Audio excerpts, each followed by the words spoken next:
Hey, this conversation is with Shlok Parekh, who's a wonderful human being. I've known him for many years since he started checking out our videos on the Byju's channel, and he's made a lot of effort in life since then, which is why he's at a great college. So come check his story out. तो मैं श्लोक पारिक हूँ। मैं इंदौर से हूँ। मैं अभी IIT Indore में हूँ, केमिकल इंजीनियरिंग डिपार्टमेंट में। मेरा फर्स्ट ईयर अभी जस्ट कंप्लीट हुआ है। Basically I was a dropper. मेरी फर्स्ट अटेम्प्ट में एडवांस में 15,000 रैंक आई थी, और फिर सेकंड जो मैंने ड्रॉप ईयर में दी तब मेरी 7,000 समथिंग रैंक आई है एडवांस में, और मेंस में मेरी 3,500 रैंक थी। तो उन ऑप्शंस को चूज़ करते हुए फिर मैंने आईआईटी इंदौर में केमिकल इंजीनियरिंग ली। अभी फर्स्ट ईयर हो गया है, मेरा फर्स्ट सेम का रिज़ल्ट अच्छा आया है। केमिस्ट्री में बहुत थ्योरी लगती है, और इफ मैथ्स में फाउंडेशन अच्छी नहीं है तो फिर मैथ्स में भी एडवांस के लिए थ्योरी बहुत ज़्यादा लगती है। तो फॉर इनऑर्गेनिक डेली बहुत ज़्यादा अच्छे से पढ़ी थी मैंने। लाइक पहले तो आप एनसीईआरटी पढ़ो, एनसीईआरटी आपको लाइन बाय लाइन होनी चाहिए आइडियली, तो बट वो पॉसिबल नहीं हो पाता है। तो जितना हो सके आप एनसीईआरटी रखना चाहते हैं इनऑर्गेनिक के लिए, क्योंकि एडवांस में भी यूजुअली इनऑर्गेनिक से काम बन जाता है। वो तो आपके पास एक्स्ट्रा टाइम हो तो फिर आप जाते हो, उठाते हो आप J D Lee for chapters like D block के कुछ स्पेसिफिक ग्रुप्स, या पी ब्लॉक के में आपको अगर फॉस्फोरस के कंपाउंड्स डीपली पढ़ने हैं, आपको कुछ में एटॉमिक स्ट्रक्चर डीपली पढ़ना है, जैसे क्रिस्टल्स और लैटिसेस के बारे में, तो फिर आप डीप में जाते हो। वरना वैसे इनऑर्गेनिक के लिए तो एनसीईआरटी भी बहुत अच्छी है।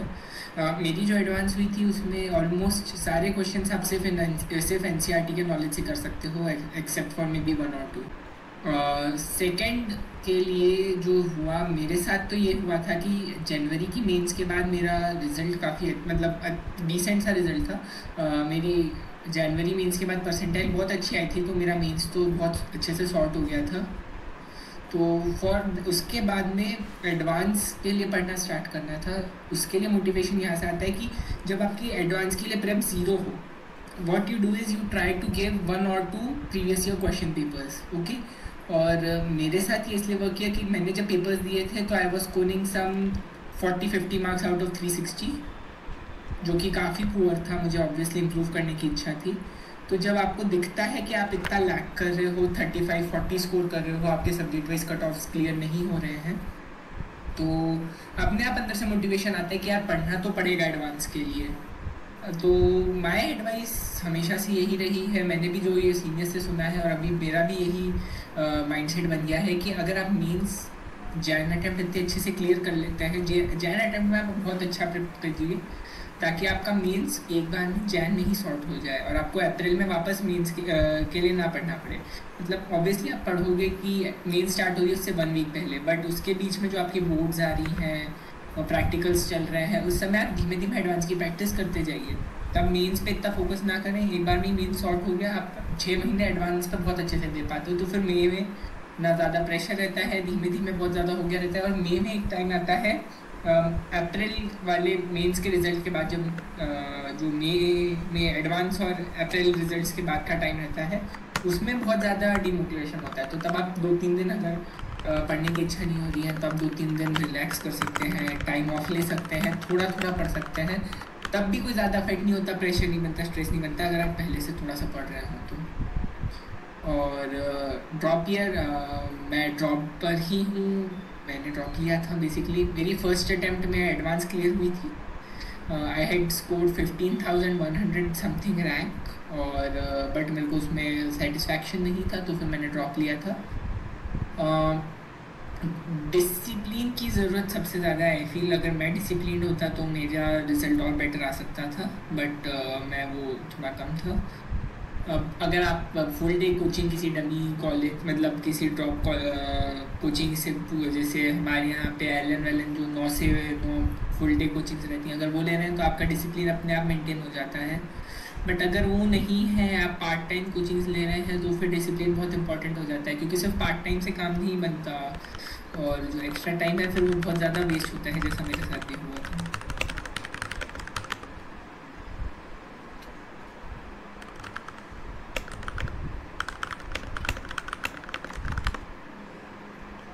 Thanks, और Shlok. बाय द वे कल सबके रिजल्ट्स हैं, सबको ऑल द बेस्ट जिन्होंने भी एडवांस दी है। I know right, what are the chances? मैंने बिल्कुल प्लान नहीं किया था कि कल ही सुबह रिजल्ट आने वाले हैं, so it's a very cool time. सुबह को 10 बजे कल exam, I just found out कि अनाउंस रिजल्ट, सो या ग्रेट टाइमिंग। अभी फर्स्ट ईयर हो गया है, मेरा फर्स्ट सेम का रिजल्ट अच्छा आया है। I am hoping branch upgrade हो जाएगी, अब लेट्स सी होती है कि नहीं, बिकॉज बाकी रिजल्ट्स पे भी डिपेंड करती है वो, but I am applying for it. What branch are you looking to get into? Something like sir electrical और मैथमेटिक्स में भी। ओह माय गॉड, मुश्किल ब्रांचेस, हेवी ब्रांचेस, ऑलराइट। या हेवी ब्रांचेस, बट वो टेक साइड ज़्यादा align हो जाती हैं तो उस हिसाब से। Otherwise nothing else then chemistry. Chemical is something जो मेरे को मतलब इंटरेस्ट है लैब वर्क में, और उसने इसलिए केमिकल चूज़ की। I was getting other branches like mechanical, space science, physics etcetera, but उन सब से ज़्यादा प्रेफरेंस मेरी केमिस्ट्री की साइड थी, मेरा अलाइनमेंट था उस साइड, इसलिए मैंने केमिकल को ऊपर उठाया। Sure, that's great, man. Thanks for sharing. I think Safrina had a question. Yes. What would be your suggestion in how to work out in inorganic and physical more, and how to level it up more? I'm not a JE one, but I think it's very buggy question I have. By the way, before you take that question, one quick thing, your self-study thing, you know, did you, I mean, I know that you did things by yourself, so what made you take that huge decision? Because aajkal I don't know too many people who study by themselves. Everybody goes to a coaching. I know, maybe I can count on my hand the number of people I know who study by themselves. So tell us a little bit about that, and then you can take Safrina's question if you like. Yeah, so मेरा वो decision इस तरह से आया था because me myself I am not a very big fan of pre decided schedules. Okay, so मेरे साथ ये होता है कि I am a very random person. मुझे पसंद नहीं आता कि यार आज 3 घंटे मैथ्स पढ़ना है तो 3 ही घंटे मैथ्स पढ़ना है। If I am in the feel, I am in the mood, तो मैं मैथ्स ज़्यादा पढ़ना चाहूँगा। हो सकता है मेरे किसी दिन मेरी फिजिक्स या केमिस्ट्री पढ़ने की इच्छा नहीं हो रही है, और इस वजह से व्हाट आई डिड वाज कि I started studying bye my self in 11th। I started my JEE prep like 11th में कि मैं खुद से पढ़ूँगा, और सोचा था फिर कि मे बी 12th में आके अगर ज़रूरत लगी तो फिर कोचिंग लूँगा। बट 11th में मेरी स्कूल और स्कूल और सेल्फ स्टडी अलाइन अच्छे से होने लगी। मैंने 11th में एक्चुअली मैंने कुछ टेस्ट सीरीज़ एनरोल की थी, और जब वहाँ पे मैं अच्छा परफॉर्म कर रहा था कंसिस्टेंटली, तो आई थॉट कि श्योर वाई नॉट इसी से कंटिन्यू करें। बिकॉज फिर ऐसा भी होता है ना सर कि सुबह स्कूल में कुछ और पढ़ रहे हैं, शाम को कुछ और पढ़ रहे हैं, वो सिंक भी नहीं बैठता है, खुद के लिए टाइम नहीं मिलता है, आने जाने का travel time is a lot of wastage etcetera. और ऑनलाइन कोचिंग्स मतलब अगर ढंग से अच्छी नहीं मिली तो फिर वो भी दिक्कत हो जाती है। तो उस हिसाब से फिर मैंने सेल्फ स्टडी का सोचा था, और मैं हमेशा से सेल्फ स्टडी वाला इंसान रहा हूँ। मैंने कभी कोचिंग अटेंड नहीं की है, तो हो सकता है अगर मैं पहले से कोचिंग जा रहा होता तो फिर मैं कोचिंग कंटिन्यू करता। बट सीइंग दैट कि इतने साल आराम से मैं खुद से निकाल सकता हूँ, मैं थोड़ा कॉन्फिडेंट था कि मैं आगे भी ये कंटिन्यू कर सकता हूँ, इसलिए फिर। That's great, Shlok. Thanks for sharing. ये तो बहुत बड़ा तुमने काम किया, to be honest. I mean, it's awesome that you are at IIT Indore, right? I respect that. But मेरे लिए सबसे बड़ी बात है that you did this by yourself without any help of any coaching, and you know, खुद पढ़ाई करके, which gives you a lot of confidence, I feel. What do you think? Actually अब सर जैसे हम कॉलेज में आ गए हैं, तो सबसे बड़ा डिफरेंस जो मैंने कॉलेज और कोचिंग या कॉलेज और स्कूल में आइडेंटिफाई किया है वो ये है कि कॉलेज के प्रोफेसर्स आपको एक्चुअल में पढ़ाते नहीं हैं। यू नो, वो आते हैं, वो मतलब वो पढ़ा के चले जाते हैं, बट इन द एंड वो सिर्फ बता रहे हैं। They are stating facts, they are stating theorems, they are not trying to make you understand them. तो इन द एंड बचता यही है कि आपको खुद से पढ़ना है। अगर आपको टेक साइड भी जाना है तो कॉलेज में टेक एम्फेसिस ज़्यादा नहीं है। मैं जैसे इतना सारा मशीन लर्निंग पढ़ने की कोशिश कर रहा हूँ, तो कॉलेज में पर्टिकुलर कोर्सेज नहीं है। आपको खुद ऑनलाइन जाके बुक्स कंसल्ट करके या पीयर्स के साथ, सीनियर्स के साथ बैठ के पढ़ना पड़ता है। तो इन द एंड वो जो आपका सेल्फ स्टडी का एक्सपीरियंस है, अगर आप उसे कंटिन्यू करेंगे, अगर पहले सेल्फ स्टडी करते आए हैं, तो फिर वो आगे भी बहुत हेल्पफुल रहता है। कॉलेज में भी हम लोग अभी एग्ज़ाम्स हुई, एग्ज़ाम से पहले बहुत दिन भर की एक्टिविटीज़ बहुत सारी रहती हैं, तो डेली स्टडीज़ ज़्यादा होती नहीं है, मे बी 1 hour 1.5 क्लासेस के अलावा। बट इन द एंड जब आप एग्ज़ाम से हफ्ते भर पहले पढ़ना स्टार्ट करते हैं तो दिन भर की पढ़ाई ऑब्वियसली तब कोई टीचर्स और ट्यूटर्स नहीं रहते, मतलब यूजुअली ट्यूटर्स हाँ। कंसल्ट नहीं करते हैं, हम सीनियर्स कंसल्ट कर लेते हैं, कभी दोस्तों के साथ पढ़ लेते हैं, तो वहाँ पे भी वो सेल्फ स्टडी वाला एक्सपीरियंस ही ज़्यादा काम आता है। So I have two takeaways from this. One is that learn how to manage your time, and second thing is कि अगर पढ़ने की आदत जल्दी डालो उतनी अच्छी कि खुद ही लाइफ में करना है चीज़ें.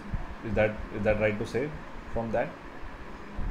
जी सर, आपको खुद ही देखना पड़ेगा कि क्या कैसे करना है। ऑब्वियसली हर जगह से थोड़ी थोड़ी हेल्प मिलती है, Sure. दोस्तों से, सीनियर्स से, Sure. कभी कभार फैकल्टी वाले भी बहुत हेल्पफुल रहते हैं अगर आप उनको कंसल्ट करो एक्स्ट्रा टाइम में।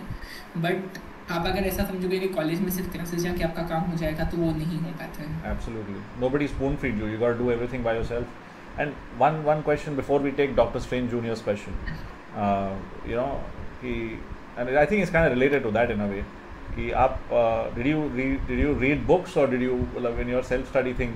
What was your main mode of learning?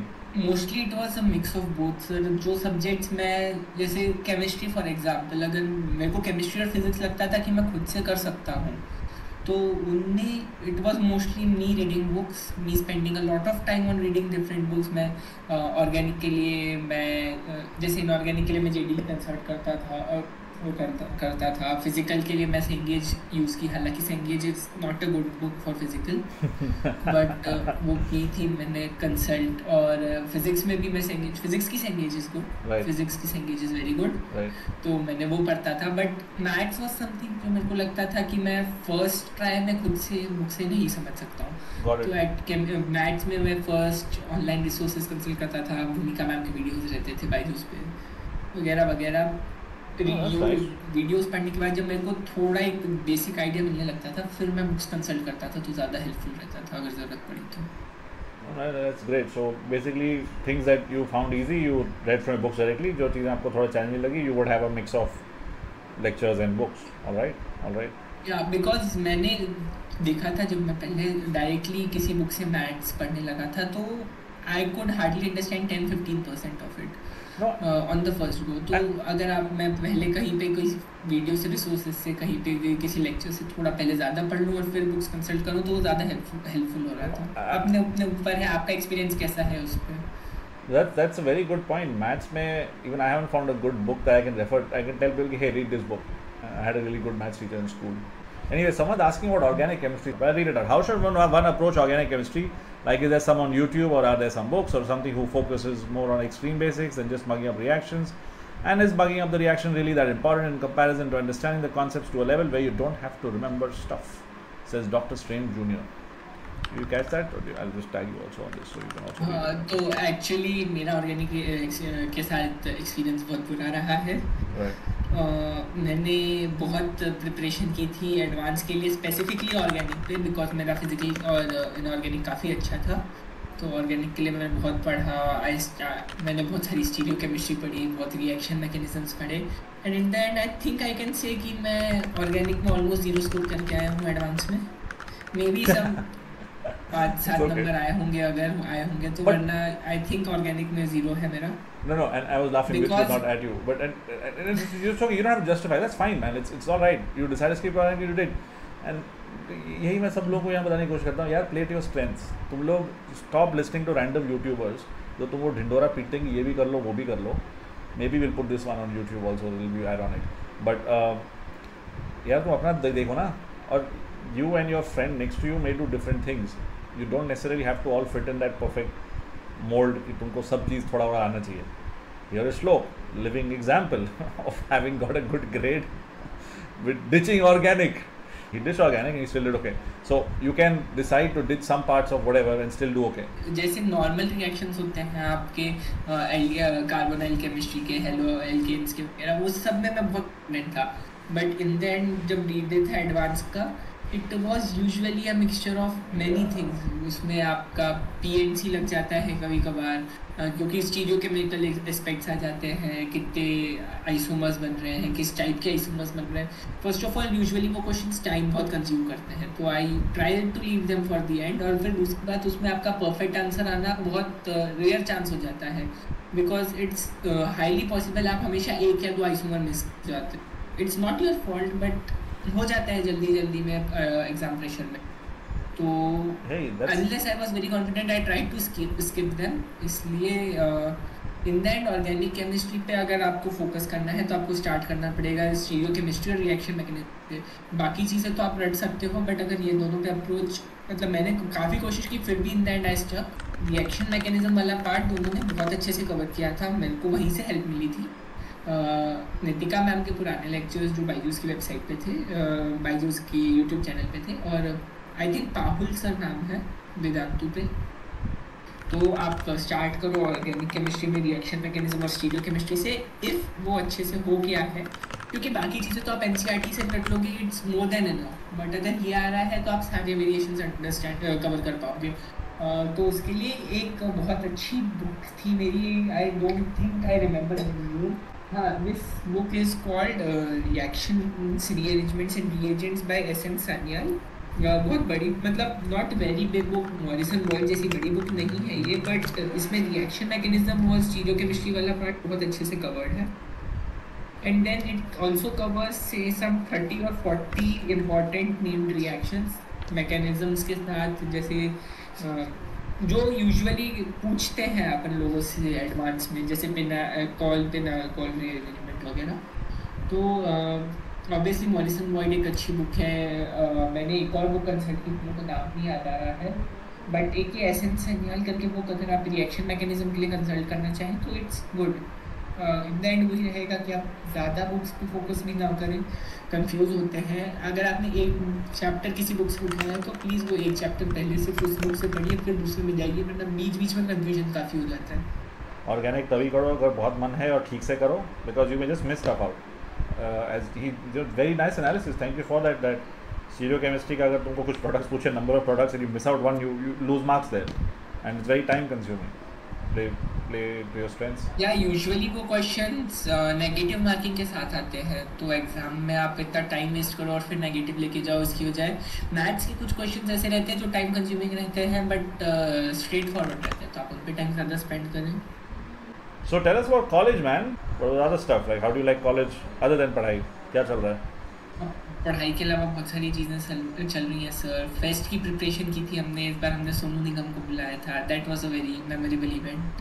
उनका कॉन्सर्ट हमारे कॉलेज में, हम लोग ऑर्गेनाइजिंग टीम का पार्ट था मैं. बहुत बहुत मज़ा आया. मतलब it's a very team bonding experience के हिसाब से बहुत अच्छा हो जाता है, नया सीखने के हिसाब से बहुत अच्छा हो जाता है. सीनियर्स के साथ बॉन्डिंग अच्छी होती है, बहुत सारा अच्छा टाइम पास होता है. मतलब इट्स बहुत सारा टाइम फ्री रहता है आपके पास कॉलेज में, हॉस्टल में स्पेसिफिकली, वरना तो घर पे तो कुछ ना कुछ चलता ही रहता है. तो उस टाइम पे ये करने में बहुत मज़ा आता है. और कॉलेज में आके ये बात सबसे अच्छी लगी कि आप जितना कर सको, आप हर चीज़ में आप एंटर कर सकते हो. आपको हर चीज़ में कुछ ना कुछ करते हुए लोग मिलेंगे. आपको जितना ट्राई करना हो, आपको जितना कुछ नया सीखना हो, फ्री टाइम नहीं रखना है आपको. मेरे एक दीदी हैं जिनसे सबसे ज़्यादा अच्छी मेरी बॉन्डिंग है अभी कॉलेज में, जो सीनियर है मेरी, जो मेरे को एडवाइस करती है हर चीज़ को. उन्होंने मेरे को स्टार्ट में यही कहा था कि आप जब कॉलेज एंटर कर रहे हैं तो आप कोशिश करो कि आपके पास कॉलेज में फ्री टाइम ना बचे, क्योंकि कॉलेज में फ्री टाइम बहुत रहता है. एंड टर्न्स आउट वो जो फ्री टाइम आप जितना यूटिलाइज़ करते हो आपको उतना ही ज़्यादा मज़ा आता है. वरना तो स्पोर्ट्स खेलना है, टेक है, प्लानिंग है कि किसी इवेंट की प्रैक्टिस में, मैनेजमेंट में वहाँ पे जाना है, और वरना इन द एंड आपको दोस्तों के साथ चिल करना है. सब में आपका टाइम जितना हो सके उतना यूटिलाइज़ करो, और बहुत बहुत मज़ा आता है सर. बहुत अच्छा लगता है. And you can easily go do random things in college that are, I think it's good that you found the right crowd and the right set of people to motivate you to do fun things. ये बहुत अच्छी बात है. मतलब basically जैसे अभी मैं आपको एक रैंडम डे का शेड्यूल बताता हूँ, अगर आप लोग सुनना चाहें तो कॉलेज के. सो इट्स यूजुअली 2 सेमेस्टर्स रहते हैं. जो मानसून से विंटर वाला सेमेस्टर रहता है, it's usually a more busy semester. मतलब उस टाइम पे क्लासेस ज़्यादा रहती हैं, लैब्स ज़्यादा रहती हैं, और मतलब मोर अकेडमिक साइड पर प्रेशर ज़्यादा रहता है. तो उसमें it's like 8:30 to 12:30 classes every morning. Right. Then you have your lunch break, after your lunch break it is maybe 2:30 और 3:30 से आपकी लैब्स होंगी, 2 hours और 3 hours की lab every day, may be 3 days और 4 days अ वीक। मेरा Saturday Sunday off रहा है अभी तक पूरे ही है। तो 8:30 to 12:30 क्लासेस, फिर लंच ब्रेक, फिर दोपहर से इवनिंग में लैब्स, फिर आपको आप अराउंड 5:30 से 6:30 के बीच में एनी हाउ फ्री हो जाते हो, तो फिर बाकी आपका पूरा दिन फ्री है। सो बहुत सारे हैं जो स्पोर्ट्स खेलने जाते हैं, sports facilities are excellent, basketball, squash, swimming, tennis, everything. मतलब मैं भी बहुत सारी चीज़ें ट्राई करता हूँ, बट उसके अलावा किसी इवेंट की प्रेप चल रही है तो वहाँ पे आपको टीम में जाना रहता है, मार्केटिंग होती है, आउटरीच होती है, सोशल मीडिया मैनेजमेंट रहता है, और वरना फिर इन द एंड आपके टेक क्लब्स हैं, आपके कोई प्रोजेक्ट्स चल रहे हैं, आप प्रोजेक्ट्स पे काम कर रहे हो, आप लाइब्रेरी में बैठ के सेल्फ स्टडी कर रहे हो, या जनरल बस कंप्यूटर पे कार टाइम पास कर रहे हैं। बड़ा कैंपस है, लोग घूम रहे हैं, फिर रहे हैं। सो यूजुअली 5:30 6:30 फ्री होने के बाद थोड़ा सा स्पोर्ट्स करके फिर डिनर करके ऊपर जाता हूँ हॉस्टल में। फिर हॉस्टल में फिर सेल्फ स्टडी ऑन होती है, ऑब्वियसली थोड़े ब्रेक के बाद में भी, बट फिर 9 to 12 यूजुअली रोज सेल्फ स्टडी तो होती नहीं है, कोर्स का सिलेबस कवर नहीं करते हैं, बट लैपटॉप पे कुछ मे बी पाइथन सीख रहे हैं, C++ सीख रहे हैं, टेक साइड ओरिएंटेशन है, मे बी कुछ लेक्चर्स ऑनलाइन देख रहे हैं। दिस इज़ बिकॉज कुछ हमारे जो प्रोफेसर्स हैं वो लेक्चर्स रिकमेंड करते हैं कि अगर आपको इसमें और पढ़ना है तो क्या करना है, तो लेक्चर्स देख रहे हैं, या मे बी हम जो क्लब का काम चल रहा है, कुछ और चल रहा है, वो करते रहते हैं। इट्स 11 12:30 1 तो ऐसे ही हो जाती है, फिर सोते हैं, फिर शेड्यूल रिपीट होता है। अब जो दूसरा सेमेस्टर रहता है जो जैन से मई वाला, वो यूजुअली एकेडमिकली थोड़ा सा रिलैक्स रहता है।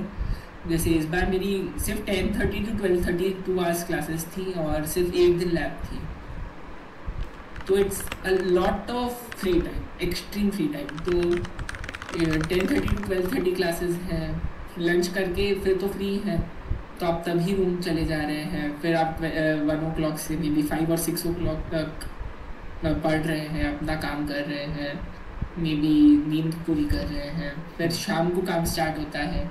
और बेसिकली सीनियर्स सब की क्लासेस रहती है, हमारी भी क्लासेस रहती है, सब शाम को फ्री होता है। तो कॉलेज में जो भी क्लब्स का काम रहता है या इवेंट्स का काम रहता है वो 7-8 बजे के बाद शुरू होता है। इवनिंग में मोस्टली डिनर करने के बाद काम ऑन करता है, तो फिर डिनर के बाद कॉल्स आते हैं कि आप इस लैब में आ जाओ, इस रूम में आ जाओ, यहाँ पे काम कर। रात को 9 से 9:30 बजे क्लॉक इन द मॉर्निंग वहाँ तक काम होता है, फिर आप रूम में जाते हो। बट सुबह 10:30 क्लासेस है तो रिलैक्स 6-7 hours की स्लीप कंप्लीट हो जाती है, और अगर कुछ करना है तो फिर आफ्टरनून ओके। तो आप जितना इन्वॉल्व रहते हो उसमें उतना ज़्यादा मज़ा आता है, उतना ज़्यादा आपका टाइम यूटिलाइज होता है। वरना फिर वही कि टीवी लैपटॉप पे कोई OTT स्ट्रीम किया जा रहा है, या बैठे बैठे सिर्फ दोस्तों के साथ टाइम पास कर रहे हो, वो थोड़े दिन प्रोडक्टिव रहता है, फिर उसके बाद बोर होने लगता है। Wait, hold on. Your classes start at 10:30 a.m. उसे इस सेमेस्टर 10:30 स्टार्ट हो रही थी, मैं उनमें सारी थी, बट ठीक है। Wait, hold, and that was also first semester भी ऐसा ही था क्या? No, first semester they started 8:30. Yeah, that's what I know a lot of people जो क्लास में आते ही नहीं थे, at least when I was in college. So 10:30 is a really good time for class to start. That's very nice. हाँ, it's मतलब हमारे यहाँ पे ऐसा है कि प्रोफेसर बाय प्रोफेसर डिपेंड करता है। सो यूजुअली जैसे फर्स्ट सेमेस्टर में मैथ्स में अटेंडेंस होती थी, बट सेकेंड सेमेस्टर में मैथ्स में अटेंडेंस नहीं होती थी, तो आई don't think more than 2-3 classes of maths I attended in this semester. Before that I was a very because in the end ये हो जाता है ना कि सुबह क्लासेस भी अटेंड करो आप, और शाम खुद से आके भी पढ़ो। It's twice the time you are utilizing for the same subject. So rather than that आप सुबह कुछ अपना एक्स्ट्रा काम कर रहे हो जो आपको करना है, और फिर शाम को आप सेल्फ स्टडी तो कर ही रहे हो, वो तो करना ही पड़ेगी अगर आपको अच्छी CP मेंटेन करनी है। But how do you manage math without attending classes? So you figure out some books you could read, topics मतलब online पढ़े कैसे पढ़े? तो मैथ्स इज वन सब्जेक्ट जहाँ पे हमारे यहाँ तो यूजुअली टीचर्स नोट्स भेजते हैं सर। हमारे जो टीचर्स हैं या तो उनकी कॉपी के पीडीएफ बना के या मे बी टाइप्ड पीडीएफ्स भेजते हैं, कोई बुक्स के रेफरेंस वो लोग खुद ही भेज देते हैं। तो और वो काफ़ी अच्छे मतलब प्रॉपरली डॉक्यूमेंटेड एग्जांपल्स और डायग्राम्स के साथ वेल रीडेबल ऐसे रहते हैं, तो वो बहुत हेल्प करते हैं। अदरवाइज़ वो लोग बुक्स बहुत अच्छी कंसल्ट कर देते हैं, कभी कभार वो लेक्चर्स भी कंसल्ट कर देते हैं कि अगर बाई चांस क्लास में कुछ समझ में नहीं आ रहा है हमारे पास तो आ ही सकते हो, और हमारे पास आने की इच्छा नहीं हो तो दिस प्रोफेसर फ्रॉम MIT, उनका MIT हमारे क्या था कि सर है, मैं नाम भूल रहा हूँ, लीनियर अलजेब्रा के लिए, तो आप उनका कोर्स है पूरा का पूरा 18 वीडियोस का वो है पूरा प्लेलिस्ट, आप जहाँ चाहे कंसल्ट कर सकते हो। तो वो भी बहुत अच्छा था एक्सपीरियंस, वो सर भी बहुत अच्छा पढ़ाते थे। I think you have really good teachers and professors that give you this freedom and don't expect you to waste your time. ठीक है, and कभी-कभी ये सही बात सच बात है कि क्लास अटेंड कर भी लो, even if you're completely present, you might not follow things and that should not lead to a learning loss. तो तुम बाद में जाके पढ़ो and they give you enough resources. That's really great. That's really cool, profs. तुम लोग सवाल पूछ रहे हैं, मैं पूछ रहा हूँ, I'm filling in. You guys supposed to ask questions. You have जो भी तुम्हारे सवाल है तुम लोग पूछो। ऑडियंस में 17 लोग हैं और 2 लोग यहाँ पे भी हैं सिर्फ। ने पूछा है कि प्रोफेसर सीखता एक्चुअली प्रोफेसर्स टाइम ज़्यादा देते नहीं हैं, आप अलग से जाके मिलो तो देते हैं, क्लासेस में वो एक्स्ट्रा टाइम नहीं देते हैं। तो जैसे एक हमारी इंग्लिश के जो टीचर हैं उनके साथ, बिकॉज मैं इंग्लिश लिटरेचर बहुत फॉलो करता हूँ, मुझे इंग्लिश लिटरेचर में काफ़ी इंटरेस्ट है, तो जो हमारे इंग्लिश वाले प्रोफेसर हैं उनके साथ मेरी बहुत अच्छी बॉन्डिंग हो गई थी ओवर उनका जो टाइम था 3 मंथ्स का जो उन्होंने पढ़ाया हमें, हमारी 2 या 3 क्लासेस लगती थी हर वीक। तो फिर आप उनसे अलग से जाके कंसल्ट करो, वो बुक सजेस्ट करेंगे, इंग्लिश वोकैबुलरी संभालने की कोशिश करवाई उन्होंने मेरी, एट्सेट्रा एट्सेट्रा। तो आप क्लास में वो ज़्यादा टाइम नहीं देंगे आपको, आप उनको मेल लिखो कि मुझे ये हेल्प चाहिए या मुझे ये बात करनी है, तो मोस्ट ऑफ द प्रोफेसर्स आपको बहुत टाइमली और अच्छे से रिस्पॉन्ड करते हैं, आपको इन्वाइट करते हैं कि आप आ जाओ हमारे ऑफिस, अपन बात करते हैं क्या करना है कैसे। हमारे ऑर्गेनिक केमिस्ट्री की जो प्रोफेसर थी इस सेमेस्टर में, उनसे भी मेरे को ऑर्गेनिक में इश्यूज़ आ रहे थे, तो फिर मैं गया, उनको मैंने मेल डाला तो बुलाया, उनके साथ 2-3 ट्यूटर्स थे और उन्होंने कहा जो बच्चों कहते सब साथ में आ जाओ। तो हम 5 और 6 स्टूडेंट्स का ग्रुप गए थे, तो उन्होंने मोर देन 1.5 आवर हमें टीच किया, ये क्यों नहीं समझ आ रहा, कैसे नहीं आ रहा है, ऐसे पढ़ लो, ये कर लो, जो कुछ डाउट्स थे उन्होंने भी संभाले, उन्होंने भी सिखाया। वरना उन्होंने बोला कि अगर ऐसा क्लास में होता है तो फिर बाद में ऐसे आ जाया करो। सो यूजुअली बहुत ही चिल, बहुत ही अच्छे, बहुत ही फ्रेंडली प्रोफेसर्स रहे, बट अगेन आप उनसे उतना टाइम डिमांड नहीं कर सकते हो जितना आप यूजुअली चाहोगे, तो सेल्फ स्टडी बहुत ज़्यादा करनी पड़ती है। सेल्फ स्टडी के बिना कॉलेज का काम नहीं निकलता है यूजुअली, तो it's like 80% self study, 20% professors की help, something like that. That's awesome, and I'm all about the process, you know, and result is not important to me at all, but दुनिया को होता है।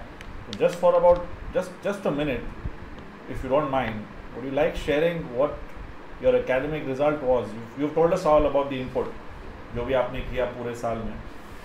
Would you like to share with these guys what that led to? Yes sir, तो मेरी first semester में 9.12 CPI आई थी, 9.12, 9.11, 9.12, and उसमें मैंने इंग्लिश लिटरेचर कॉलेज में टॉप किया था। That's awesome. और That's insane.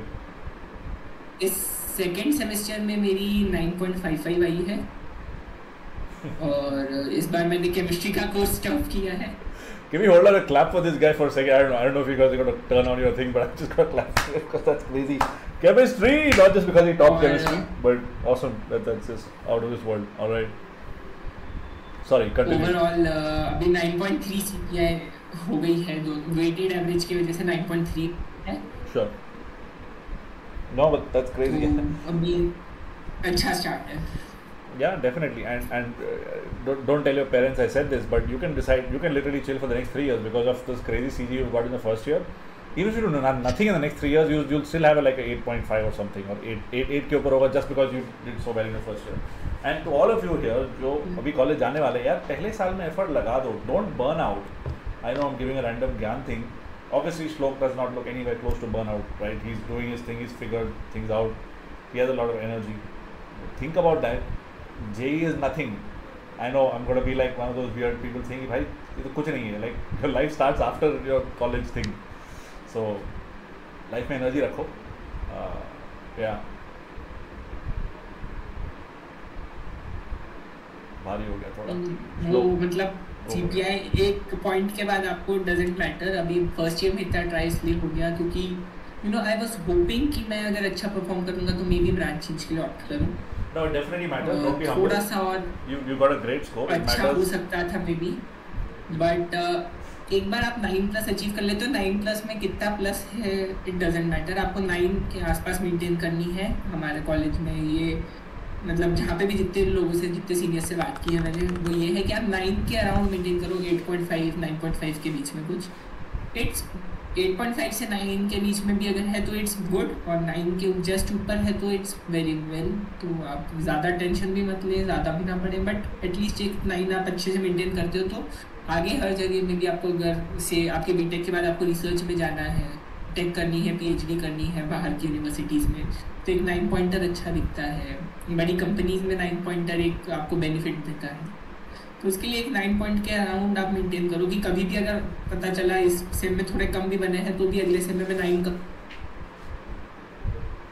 Sabrina, the question, मैंने आपको टैग किया था उसमें. It may sound stupid, but what would be your suggestions to level up physics and how to make it from basic conceptual knowledge to some advanced level of knowledge and how to solve crazy level questions? इसमें एक जो है वो Cengage के solve examples are very good.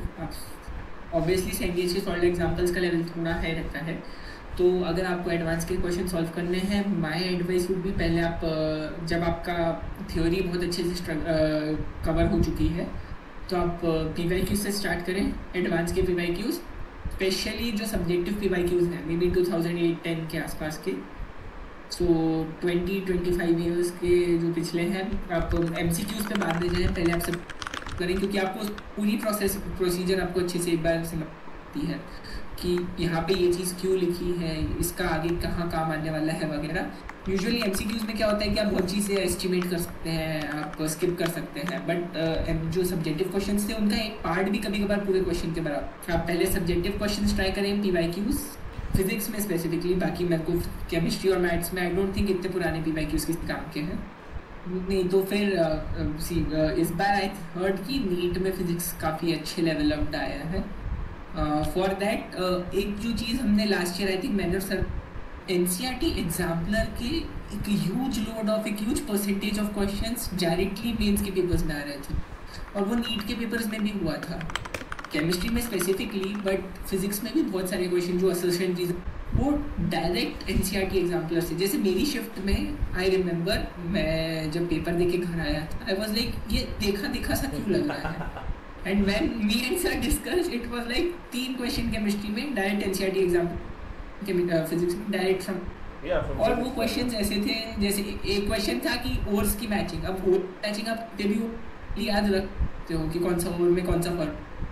It's a little tough task इतना root memorisation, but अगर आपने किसी क्वेश्चन में देखा हुआ है तो आप याद रख सकते हो, फिगर आउट करने में आपको आसानी रहती है.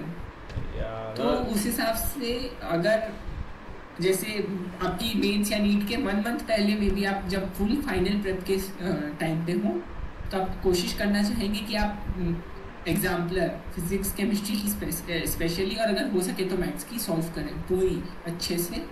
मे बी आप सब्जेक्टिव क्वेश्चन स्किप कर सकते हो, but MCQs, multiple select questions, true false assertion reasons, fill in the blanks, maybe matrix math, सब बहुत अच्छे से. इस साल का मेरे को नहीं पता सर, इस साल भी ऐसा हुआ था क्या?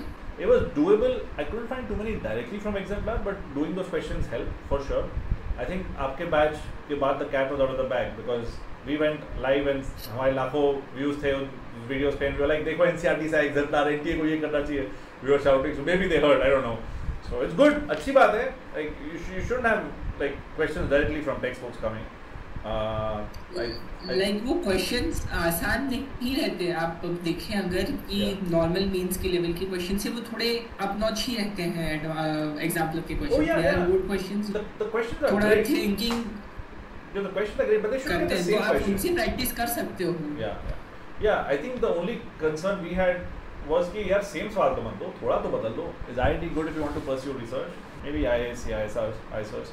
I keep hearing people saying IIT is just for jobs, bad research environment. यार लोग बहुत चीज़ बोलते हैं.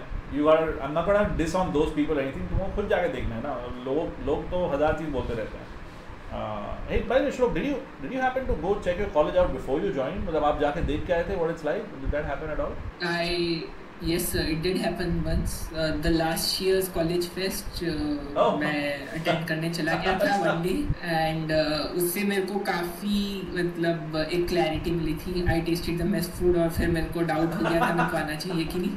But other than that it was very मतलब आप जब एक कैंपस में जाते हो, हर कैंपस की एक अलग वाइब रहती है. हमारा कैंपस अभी एट प्रेजेंट अंडर डेवलपमेंट, बहुत सारा कंस्ट्रक्शन चल रहा है, but still it was something very cool, very familiar kind of a thing कि यार यहाँ पे तो कुछ अच्छा ही होगा. एक ऐसी फील आ जाती है कभी कभार आप जाओ जगह पे. तो वो आई थी मेरे को. फिर वो मार्च में हुआ, 2.5 months बिफोर माई एडवांस. फिर वहाँ पे जाके यार कि चलो अब तो कुछ करके दिखाई देते हैं. तो फिर वहाँ से थोड़ा सा और मोटिवेशन मिल गया था कि यार जगह तो अच्छी है, आप जो टारगेट कर थोड़ी मेहनत करेंगे तो हो जाएगा. तो फिर मेहनत शुरू की थी. जो रिसर्च वाली बात है वो आई थिंक ये काफ़ी अच्छा पॉइंट है, क्योंकि यहाँ पे ऑनेस्टली रिसर्च पे इतना वो नहीं है.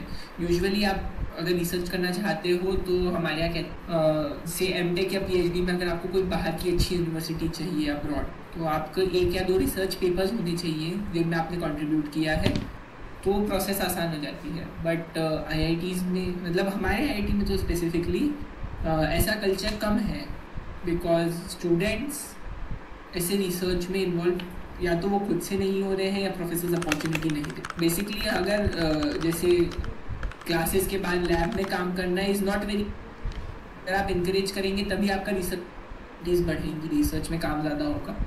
तो येस आई थिंक आईसर्स या AISC जैसे इंस्टीट्यूट्स में जो ज़्यादा रिसर्च फोकस्ड हैं वहाँ पे बेटर अपॉर्चुनिटीज़ होंगी रिसर्च के लिए. क्योंकि ऑनेस्टली IIT इंदौर में फर्स्ट ईयर सेकेंड ईयर में तो इतना फोकस रिसर्च पे नहीं रहता है. बाद में हो तो पता नहीं, बट ऑब्वियसली अगर आपको हमेशा रिसर्च में ही जाना है मतलब स्टार्ट से ही उस फील्ड में काम करें तो ज़्यादा. College is one side of the coin, the other side of the coin is that you have to do things by yourself. अगर आपका इंटरेस्ट है रिसर्च में, then you bug people about it. That's what you got to do. College जो भी हो, पीछे पड़ जाओ भाई मुझे करना है. सो you can find people irrespective of which college you go to. उस college का whatever best facility you find, you can do something there. Because the colleges he mentioned are not that easy to get into. Like ISC is pretty difficult and ISRs are also difficult. You need to write IIT. Plan करो. But if for whatever reason you see कि यार in your process हो रहा है नहीं हो पा रहा है, you can also change your plan. But if you're interested in research, main thing is to maybe land some sort of hands-on experience of doing things, and as Shlok said, papers. That world is maybe we'll talk about this separately, but their currency is papers. You got to publish papers, and that's what gets research people funding for their projects. People in the sense the professors and such. वो तो अलग दुनिया है. So जैसे मैं एक experience share करता हूँ. अभी जब मैंने ये डिसाइड किया कि maybe I want to do something like this, maybe एक थोड़ी रिसर्च में काम करने की कोशिश करना चाहता हूँ, तो I consulted some faculty of my college और उन्होंने कहा या तो आप हमारे अंडर काम करो, बट वो सब खुद ही chemical engineering is a new department in our college.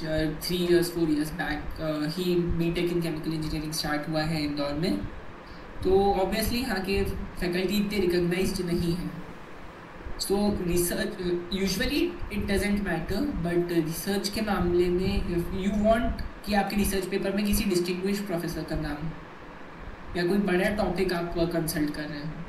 तो मेरे फैकल्टी ने जो मुझे सजेस्ट किया वाज लाइक दिस, आप किसी रिमोट प्रोफेसर से बात करें, आप बात करें किसी बाहर के इंस्टीट्यूट के, maybe some abroad institutions, कोई दूसरे बड़े IITs या IISc जैसे कॉलेजेस, आप वहाँ पे किसी प्रोफेसर्स को अप्रोच करें. ऑब्वियसली फर्स्ट कॉल में कुछ नहीं होता, आप बार बार बात करें उनसे, and may be they will get convinced कि आप अगर आपका वो एकेडमिक्स देख के या आपकी क्वालिटी देख के वो आपको सिलेक्ट करते हैं, तो इट्स समथिंग लाइक कि आप 2-3 महीने पहले रिमोट काम करते हो आपके कॉलेज से अलॉन्ग विथ योर स्टडीज़ की, धीमे धीमे आपको जैसे पुराने पेपर्स पढ़ने हैं, कोई कंसल्ट करना है, आप रिसर्च की स्टार्ट वहाँ पे करते हो, फिर आपको जो भी प्रैक्टिकल रिसर्च करनी रहे उनके कॉलेज में, मे बी आपके समर या विंटर ब्रेक्स में जाके वहाँ पे काम करते हो उनके अंडर, और फिर रिसर्च पेपर आता है। तो this is also one thing जो IITs के स्टूडेंट्स करते हैं। मुझे ये सजेस्ट किया गया है कि अगर रिसर्च करनी है तो ऐसे करते हो। ऑब्वियसली बहुत मुश्किल है क्योंकि आपको इतने सारे प्रोफेसर्स को कोल्ड मेल करना पड़ता है, कोल्ड अप्रोचेस करनी पड़ती हैं, पता नहीं कितने हाँ करेंगे, पता नहीं कितने आपके फील्ड ऑफ इंटरेस्ट से अलाइन होंगे, और फिर उसके बाद ये रिमोट वर्क करना और फिर प्रैक्टिकली वहाँ पे जाके वर्क करना is again a difficult task. तो ऑनेस्टली IIT में जाके रिसर्च में जाना, अनलेस आप कोई मतलब पुराने IIT में हो जहाँ पे आपका डिपार्टमेंट बहुत ज़्यादा रिसर्च ओरिएंटेड है, इट्स डिफ़िकल्ट। तो अगर पॉसिबल है तो आप रिसर्च ओरिएंटेड इंस्टीट्यूट में जाएं, वरना कहीं से भी कुछ भी कर सकते हो आप, वो उसमें कोई प्रॉब्लम तो है ही नहीं, आपको कोशिश थोड़ी ज़्यादा करनी पड़ेगी बस। Dr. Singh is still asking, that was awesome, and I think, about this whole research thing, we should chat separately if someone who wants to know more about that, क्योंकि वो अलग पापड़ बेलने होते हैं। One side of it is all of this जो बहुत भाग दौड़ करो, और उसके बाद even after that the picture काफ़ी बाकी होती है। Think it's similar to the MBBS route, right? MBBS करो, फिर एक specialization करो, फिर दूसरा specialization करो, फिर maybe you will get a job. That's how it is in this whole research line. After a master's and PhD, you do one postdoc, you do 2 postdocs, and then maybe you will get a place. So, लंबा काम है. So you should really want to do it. You should know what it's all about, and only then get into it. Anyway, Dr. Singh is asking, what do I do to improve my application problem? He's still asking about physics. I think Shlok gave us a good idea about exemplar and all of that. But Dr. Singh is saying, application question में क्या करें? What do you do? नहीं तो जैसे अगर आप mains में usually physics is very straight forward, मतलब CBSE का पेपर ज़्यादा टफ आता है मेंस से फिजिक्स में। Yeah, that happened this year. Yeah. मेरे साथ भी यही हुआ था sir, physics was out of my mind. But फिर आप क्या करते हैं, आप जैसे पहले मैंने बोला फिजिक्स के PYQs देखिए, आप अगर एडवांस के लिए प्रेप कर रहे हैं स्पेसिफिकली तो आप PYQs देखिए, सब्जेक्टिव क्वेश्चन से स्टार्ट कीजिए। सो आप you start like something 2000 to 2003 and then you go year wise chronologically till now. और सपोज आपने थोड़ा बहुत कर लिया, फिर उसके बाद आपके पास बुक्स आती हैं, जैसे सेंगेज आती है, सेंगेज के सॉल्व एग्जांपल्स करें, फिर आप बैक एंड एक्सरसाइजेस भी कर सकते हैं अगर आपके पास टाइम हो। बैक एंड क्वेश्चंस बहुत अच्छे हैं, मैंने किए थे, बट आप सॉल्व एग्जांपल्स करें फिर बैक एंड करें। और अगर अभी भी बच रहा है, वैसे इतने में हो जाता है टू बी ऑनेस्ट। सेंगेज के सॉल्व एग्जांपल्स जब आप करते हो सॉल्व PYQs के बाद, तो बहुत कुछ हो जाता है, और वो क्वेश्चंस बहुत टफ से लेके बहुत ज़्यादा टफ तक भी है, और काफ़ी अच्छे मेथोडोलॉजिकली आपके पास प्रेजेंटेड रहते हैं। तो आप वो सॉल्व करें, पहले आप खुद क्वेश्चन पढ़ें, फिर आप आंसर पढ़ें, और फिर उसके बाद मे बी आप 1 दिन बाद या 2 दिन बाद वापस उस क्वेश्चन पे जाएं और खुद सॉल्व करने की कोशिश करें, because to clear them on first go is very difficult. आप क्या करते हैं, आप क्वेश्चन पढ़ते हैं, आप सॉल्यूशन समझते हैं अच्छे से, मे बी 5 मिनट 10, और मे बी 1 या 2 दिन के ब्रेक के बाद आप उस क्वेश्चन को खुद से सॉल्व करने की कोशिश करते हैं। That's a really good approach. और उसके अलावा भी फिर बहुत सारे रिसोर्सेज हैं, प्रीवियस ईयर क्वेश्चंस को कैसे सॉल्व करना है उस पर, उसी पे ज़्यादा फोकस करेंगे तो हो जाएगा। एप्लीकेशन ऑब्वियसली बिना क्वेश्चन सॉल्व के नहीं आती है, और आप किस टाइप के क्वेश्चन या किस लेवल के क्वेश्चन चूज़ कर वो भी बहुत इंपॉर्टेंट हो जाता है एडवांस परस्पेक्टिव से। जो अधिकतर जो बुक्स देखते हैं अपन, जैसे फॉर एग्जांपल सेंगेज के अलावा DC पांडे हो गई, तो वो सब भी अच्छी है, बट आपको जहाँ पे एक प्रॉपर वे में सॉल्व एग्जांपल्स में, वहाँ से आपका आसान हो जाता है रास्ता। और सेंगेज के क्वेश्चंस एक्चुअली एडवांस लेवल के हैं, पर ना ज़्यादा नीचे। I never consulted DC Pandey, तो मेरे को ज़्यादा आइडिया नहीं है, यही हो। बट या आप एक अच्छी बुक पकड़ें और एक ही बुक से स्टिक करें या एक ही पब्लिशर से स्टिक करें थ्रू आउट योर जर्नी, और फिर उनको प्रॉपर वे में सॉल्व किया जाए कि पहले सॉल्व एग्जांपल्स तो करने ही हैं, वरना कुछ नहीं बनेगा, और फिर बाद में अगर बहुत टाइम बचा है तो बैक एंड पे। ये मुझे बहुत सही आपका एडवाइस लगा कि जो भी बुक पकड़ो उसको पूरी तरीके से करो। स्टॉप आस्किंग पीपल कितनी बुक्स हैं, this I will tell you अच्छी बुक है, वो बोला बुरी बुक है। यार तुमको पढ़ना है, तुम देखो ना तुमको बुक कैसी लग रही है, और वो पूरी पढ़ो। अगर तुम 5 बुक आधी पढ़ो कोई फर्क नहीं पड़ने वाला है। You need to whatever book you choose, study it. Shlok said that Cengage was not good and he found it out later, but still he read the whole damn thing, so उससे वो जितना निकल पाया, I'm talking about chemistry वाले, he got the essence of it, but he also identified it was not good. How do you know something is good or not good without going through it? So वो ठीक से पढ़ा है इसको, and then like yeah मेरे से तो सवाल नहीं हो रहा है इसको करने में। knowledge chemistry Cengage specially for physical and organic chemistry just give is a formula, bunch of shit. yeah कुछ भी formula देता है, random knowledge yeah this is turning out random reactions organic। मैंने गलती से सर एक बार organic की Cengage खोली थी, since then वो बुक शेल्फ में टॉप रैक पे बंडल्ड पड़ी है, the purple shelves that are looking just behind me, ऊपर वहाँ पे वो बंद पड़ी है। मैंने एक बार खोली थी बिकॉज सर, फिर मैंने जब उसे ना सिलेबस से कंसल्ट किया ना, रैंडम बंच ऑफ रिएक्शंस, इतने रिएक्शंस जो आपने कभी ना नाम सुना है, ना एडवांस में, ना एनसीईआरटी में बस में है, ना रिलेट कर रहे हैं। तो ऑर्गेनिक के लिए कभी Cengage में तो था ना। इनफैक्ट ऑर्गेनिक के लिए कोई भी बुक अनटिल नेसेसरी ना उठाई जाए, आप रिएक्शन मैकेनिज्म सीखो, अच्छे से पढ़ो और फिर एनसीईआरटी करो, बस हो गया ऑर्गेनिक के लिए। और फिजिकल के लिए ऑब्वियसली आपको फिजिकल में प्रैक्टिस चाहिए, तो के लिए बहुत सारी बुक्स होती हैं, मेरे को नाम नहीं याद आ रहे टीचर्स के, बट फिजिकल में यूजुअली सारी बुक्स अच्छी हैं अगर आप क्वेश्चंस पे जाएं तो, कि क्वेश्चंस किस लेवल के हैं, कैसे हैं। तो आप पहले में भी आप एनसीईआरटी से थ्योरी बना अच्छे से कर रहे हैं, और फिर आप एप्लीकेशन पे जा रहे हैं तो प्रैक्टिस करें। चलो पढ़ाई की बहुत बात हो गई, टेल अस अबाउट जो तुम बता रहे थे, you are in fest and you organise something, nobody asked, I am surprised, किसी ने कोई पूछा नहीं, what did you organise, what you said you are a part of some committee, ये क्या था, थोड़ा बताओ डिटेल में। तो सर कॉलेज में बहुत सारी चीज़ें होती हैं, मतलब आई कैन टेल यू बहुत सारी चीज़ें जो भी होने वाली हैं जिनका मैं पार्ट हूँ। First of all is an E summit में आप बेसिकली जो कॉलेज के और बाहर के एंटरप्रेन्योर्स हैं उनको प्रमोट करने के लिए रहता है ये। सो मतलब इवेंट्स होते हैं सर 2 या 3 दिन के इवेंट्स होते हैं, 2, 3, 4 होते हैं। एक रिसर्च का है और रिसर्च कॉन्क्लेव होता है, बेसिकली एक रिसर्च कॉन्क्लेव होता है, एक ई समिट होती है, और एक फ्लक्सस होता है जो हमारे यहाँ का टेक्नो कल्चरल फेस्ट है, एनुअल फेस्ट है सबसे बड़ा।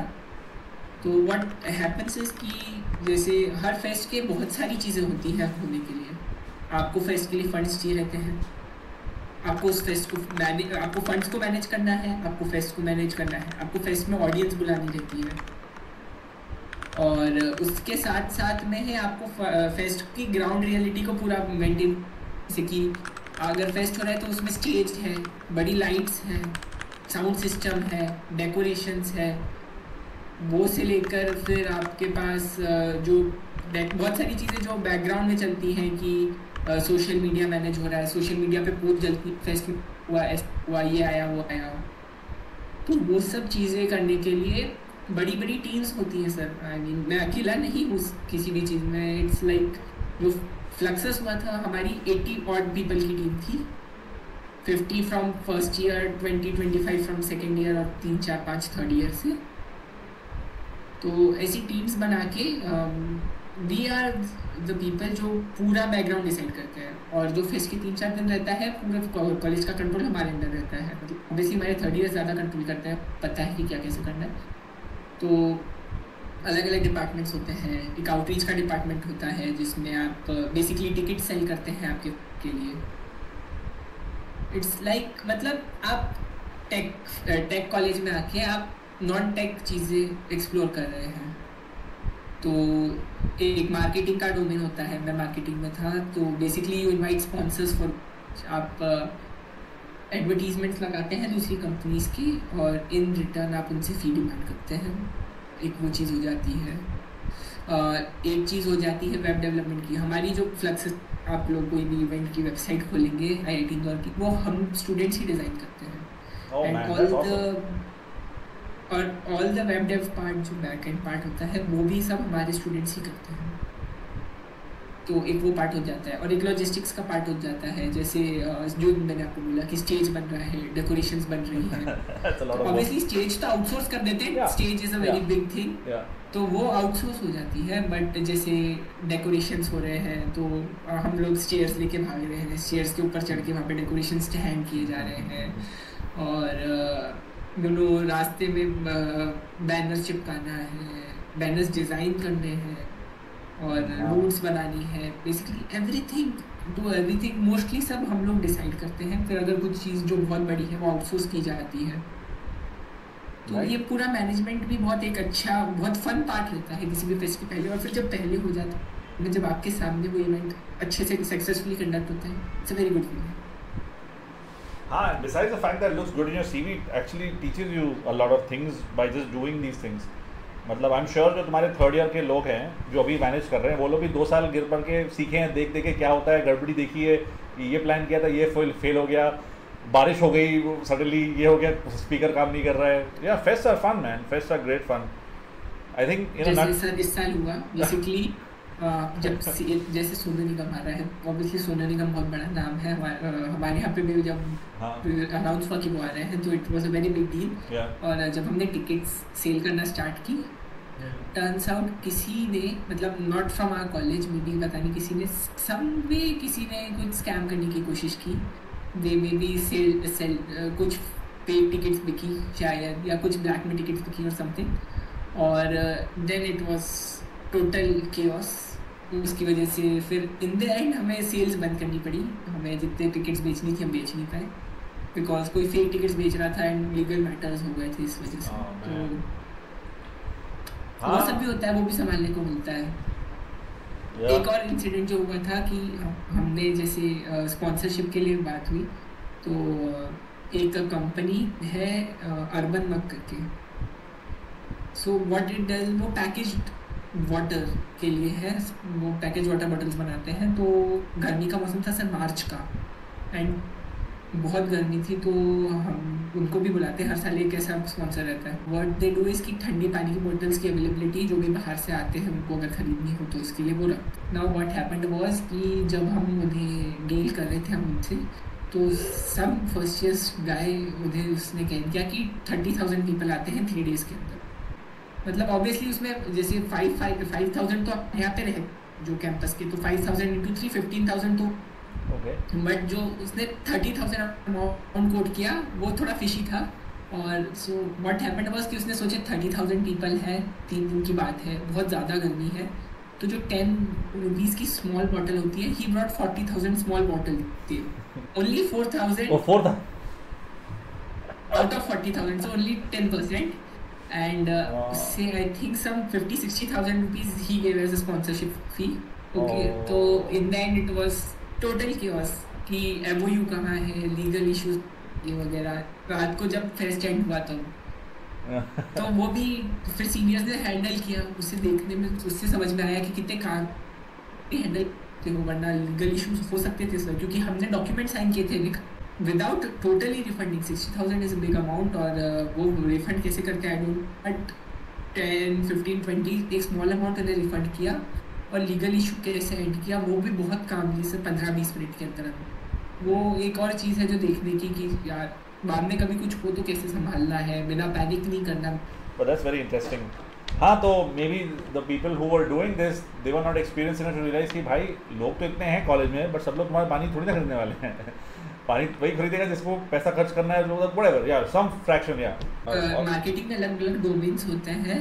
या तो I was in charge of the package food and beverage kind of an industry. तो जैसे हम 10-12 फर्स्ट ईयर्स थे, तो हम सबको एक डोमेन दे देते हैं कि एक इलेक्ट्रॉनिक्स संभाल रहा है, जैसे बोर्ड्स या पे बात कर रहा है। हाँ। एक में भी पैकेज फूड्स एंड ड्रिंक्स को हैंडल कर रहा है जो मैं कर रहा था, और एक एडटेक पे बात कर रहा है, और एक सीमेंट या रियल एस्टेट में बात कर रहा है। ऐसे सबको अलग अलग डेजिग्नेटेड हो। तो मैंने लेज और कोका कोला में, पेप्सी में बहुत ट्राई किया, उस केस में भी दिक्कत आती है।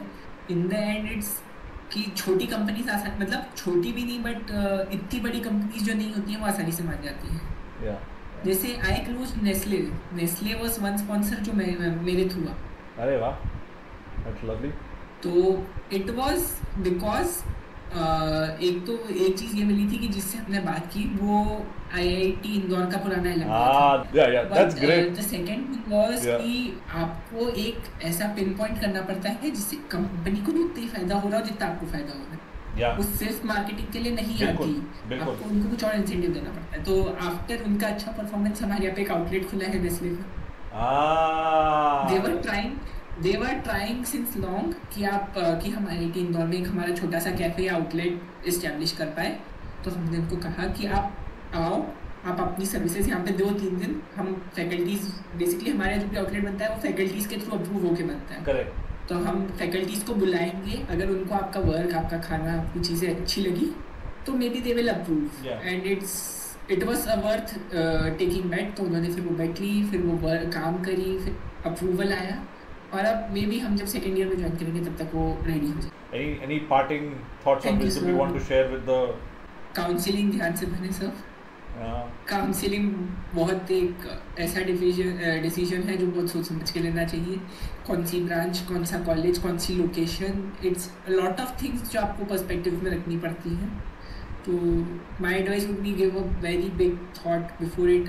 आपको ड्रॉप लेगी नहीं, दैट्स अनदर डिसीजन जो आपको लेना है। आईआईटी प्रेफर करना है, एनआईटी प्रेफर करना है, प्राइवेट कॉलेज प्रेफर करना है, बहुत सोच समझ के, बहुत आराम से। सर तो है सही, मैं भी हूँ, कोचिंग को बात करनी हो अगर कभी भी कुछ डाउट लगे तो बहुत सोच समझ के डिसीजन लें, क्योंकि बहुत ज़्यादा इफेक्ट पड़ता है।